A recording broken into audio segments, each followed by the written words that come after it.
Still possible. There's something wrong with DOJ.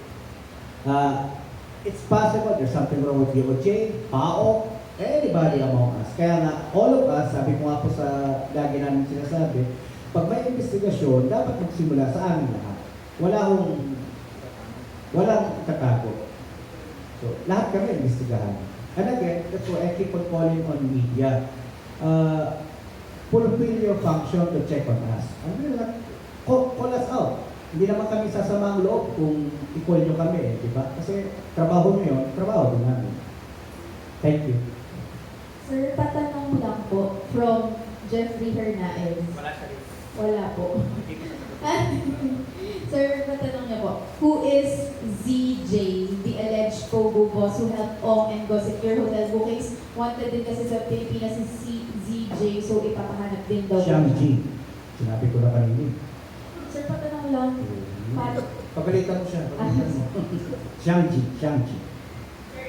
Sir, yung tanong niya isa pa, ipapahanap daw po ba? Blah, blah, blah. We have filed, Xiang Ji is one of our personal interests in Lucky South 99. So, isa po siya sa kakasuhan natin, ma'am. So, pag nakasuhan po yun at pinatigan tayo, may warrant, then red notice dito. May binabit sa Quadcom na pangalan, yung Mascarenas, Wu, Warren Wu. Ayan. Sino po siya? Si Warren Wu po ang boss ni Catherine Cassandra Leong. Siya po ay retiradong pulis ng Xiamen. Siya ang dahilan kung bakit marami kami natagpuan ng mga military PLA police uniforms doon sa Lucky South. Sapagkat si Warren Wu bilang retirado, ang kanyang mga nirecruit din ng mga tao nila doon, mga retirado, mga Chinese police dito.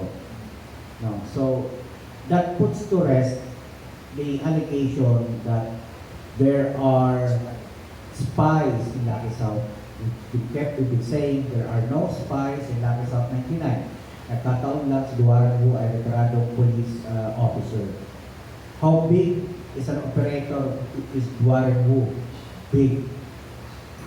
No, he's big, he's got good connection, he's well entrenched. And thankfully, he's not in the country anymore. But then again, if you take that back, too bad wala na siya rito, papapanagutin ko natin siya. Dok, medyo naguguluhan kami sa alphabet soup ng mga pangalan ng korporasyon. Educate us, sino mas mataas ang rango sa pecking order? Yung tatay ni Alice Go o itong si Wu? O yung Xiang Ji? Si Warren Wu, si Angelito Guo, si Alice Leal Guo, Wang Xiang,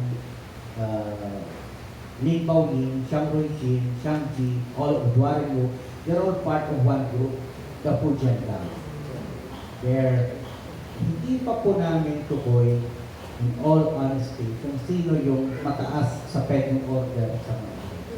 Ang sigurado kami, mababa sa pecking order si Cassie Lee at saka si Alice Wu. No? Obviously, Alice Wu is not a criminal mastermind. Nahuli siya. At saka bakit siya nahuli? For putting out her life on social media. Right? So, a criminal mastermind will not do that. Wala kang at the moment. Magaling ka magtago. So, obviously, higher than them ang mga taong nabanggit. Kaya lang, what complicates the investigation is that hindi ho limited dito sa mga taong ito. May mga nakikita kami mga koneksyon doon sa mas malalang mga criminal organization, the triad. No, kaya nga, itong grupong ito, dalawa po, sila ang okay. Bakit ang daming patayan sa Porac? Ang daming kidnapan sa Porac? Ang daming torture sa Porac?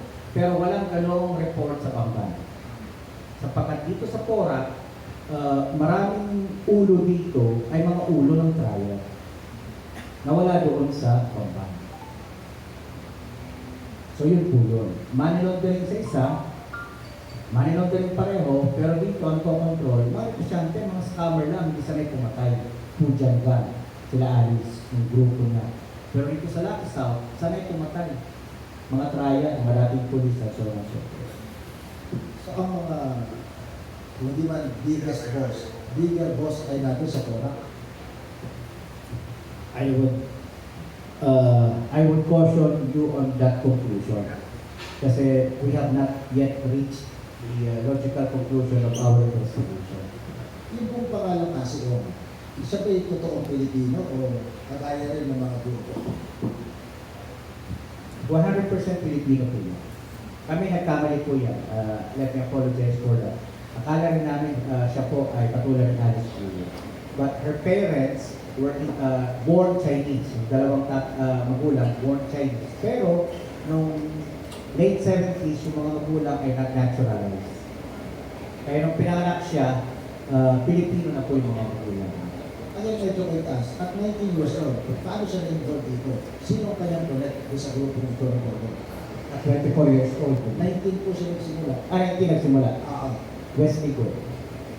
Seriously. Kapatid na boyfriend niya. So hindi po siya may relasyon dun sa ulo.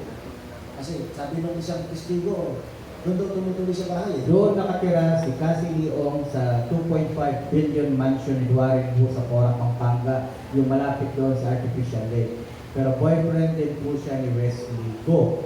Ngayon, ayaw ko magmarites, ayaw ko naman tanong siya, Joe Marin ba, si Duaring po? Mahirap naman yung gano'n. Balik tayo kay Harry Roque. May ebidensya ba na relax lang? Alam mo, favorite si Harry Roque. May ebidensya ba na abogado talaga si Harry Roque na yung kanyang pogo, fixer lang? Bakit masalita po? I would like to give deference to a former cabinet official. So, Attorney Roque is a former cabinet official. So, we give him the benefit of the doubt in relation to what he's saying. But then again, now that his name keeps on cropping up in the documents, in the digital footprint, in the testimonial footprint, we cannot discount his possible involvement in all of these matters. So, not coincidence. I don't believe in coincidence anymore. As far as Harry Roque is concerned. His footprint is everywhere. But of course, you have to put 1 + 1 = 2 to create a case, to build a case. Dok, may mga Pilipino high official ba dito? Involved sa Korak at sa Bungan? Wala pa namang tumatawag po sa amin. Sarado po yung aming mga linya. Pero kayo po, without giving details, kasi talaga tatawag kung sarado rin yan. Without giving details, meron po ba kayong tinutubog na isang, dalawa, tatlo, apat, whatever number, yung matataas na official? Of course, we're investigating anybody whose name crops up in the investigation.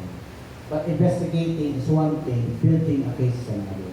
Maliban po sa dalawang alkalde in-elect, meron po bang elected officials na masasabi ninyong pangalan sa inyong investigation? So far, wala po. Ang mga nasasabi nating mga pangalan ay mga, how do you call it, bureaucrats, no? Tenured officers, and former officers of government. But again, it's one thing to investigate, it's another thing to be able to build a case.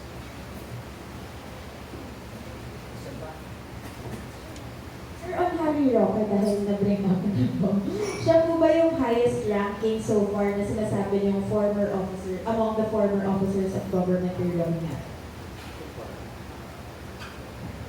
No comment.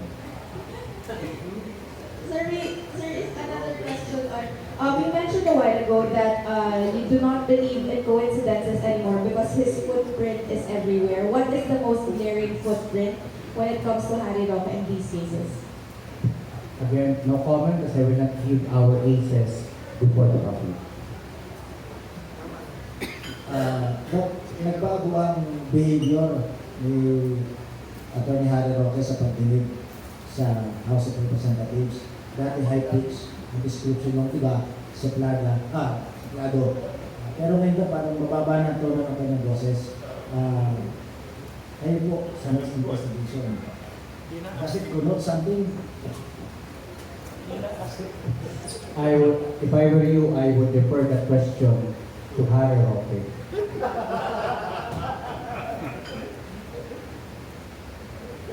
Kay Sec Hansa, yung bang iniimbestigahan mo tungkol sa illegal recruitment sa Golden Triangle, ikakapit fairness niyo yung pako? We work closely naman with the DOJ family, Sec Boying and his team. So we rest assured, no, we will coordinate with the law enforcement at the appropriate time. Pero ang una dyan, yung pinagig ko kanina, kalap ng mga statements, pagdating nila. Eh kung may naniniwala may kaugnayan na yun, nire-rate nila kung sa iniimbestigahan niyo. Hindi ko lang yung bahagi na yun, ano, kasi very specific yung kay Dr. But what we know for sure is from Cambodia, Thailand, Myanmar, Laos, merong threat dito, no? Merong threat ng pare-parehong aktibidades at ang modus ay pare-pareho in a sense that yung hiring ng foreign workers is prevalent. So halimbawa dito, yung Pogo dito, mas marami ang non-Pinoys. Doon, mas marami ang non-Cambodians, kaya nandun ang Pinoys.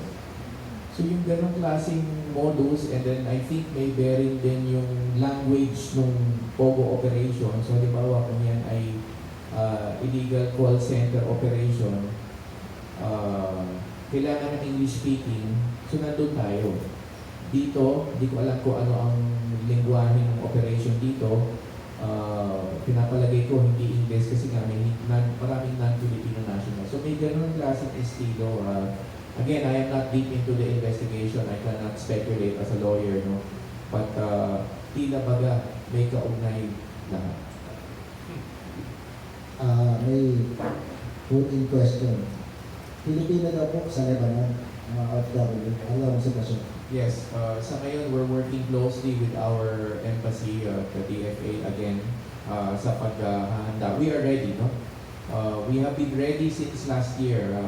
Ang ating Pangulo ay may direktiba na ng paghandaan ng anumang contingency sa bahagi na yan sa Middle East, whether it's Israel or Lebanon or the West Bank. Handa tayo dyan.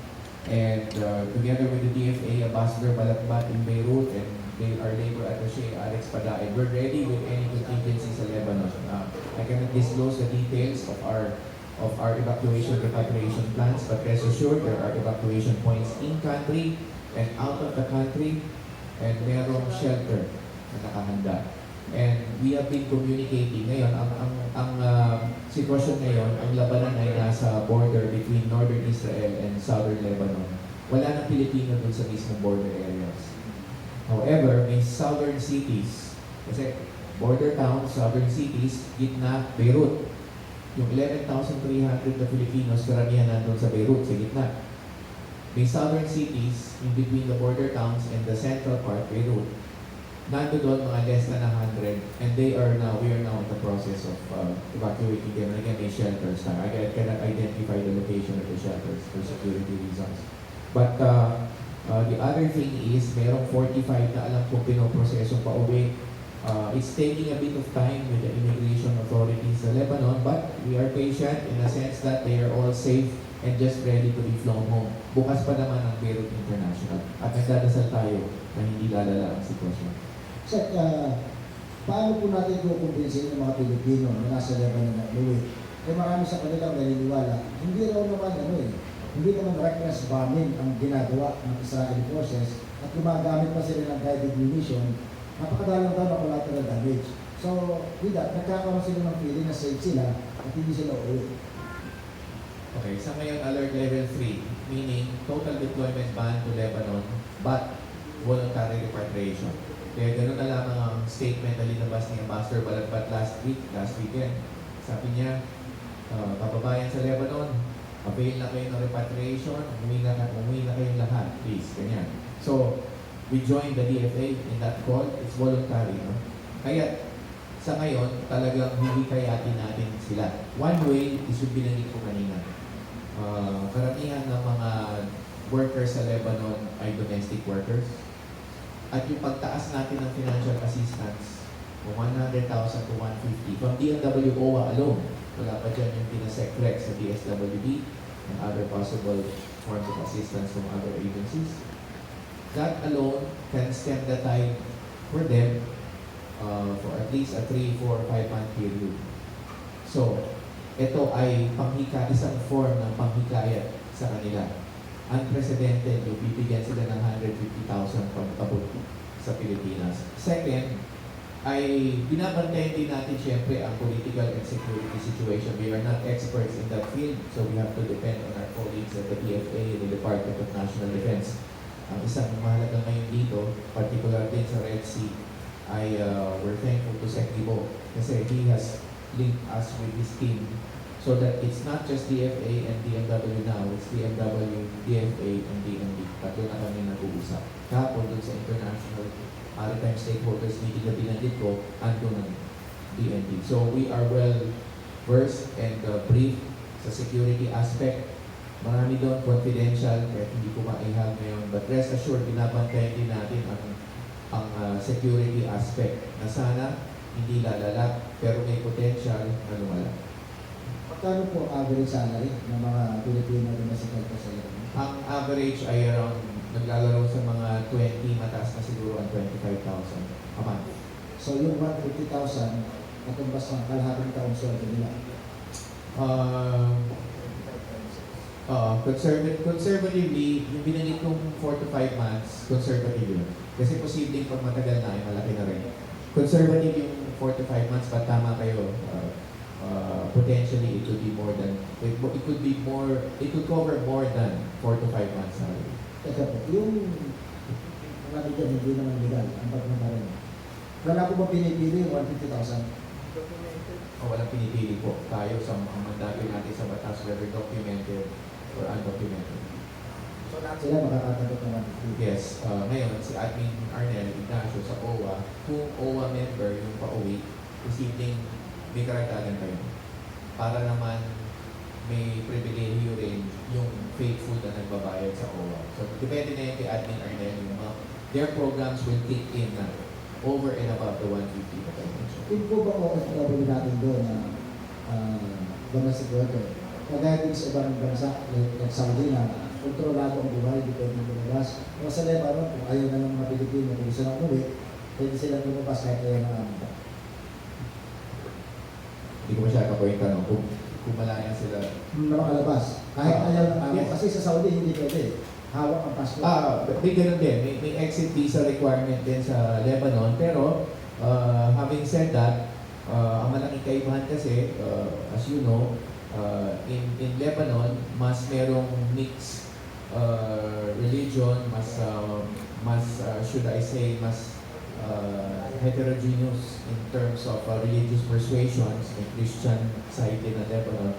So I would say na hindi as stringent ang exit policies. But having said that, binanggit ko kanina, dumadaan pa rin ngayon sa immigration process. Itong 45 na nung beginning of the week ay nagsabing travel ready sila, inaantabayan pa rin natin ang processing with the Lebanese authorities. Asset muna tayo. Asset, i-clap mo nga yung event mo.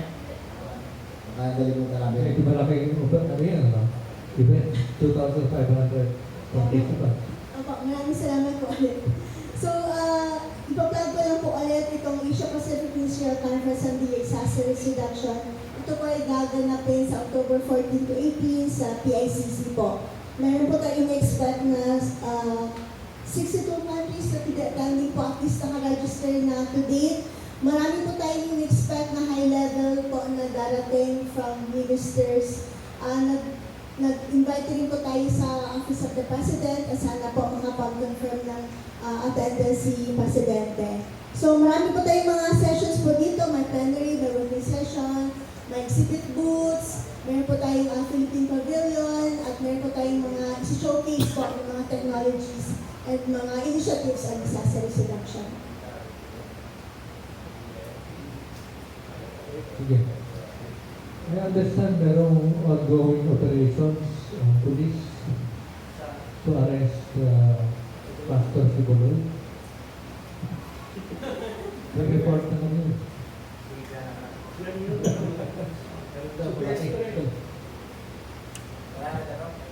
Anyway, let's wait for developments dito sa ano ito, issue. Minomonitor ko sa broadcaster. Going. Nakamalaki. Anyway, kung wala, may questions pa for media? At this point, let's conclude this Saturday's edition of the Regular News Forum. We'd like to thank Secretary Hansley Akda ng Department of Migrant Workers, Assistant Secretary Noreline Uwi ng Department of Environment and Natural Resources, at si Dr. Winston Jan Casio na will hear more from him later on kasi ongoing itong Pogo issue na hindi matatapos soon, I think.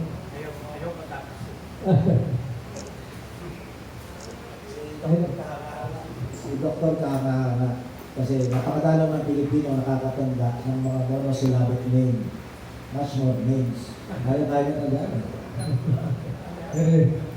Maraming salamat sa inyo lahat sa pagdalo rito at we'll see you next Saturday.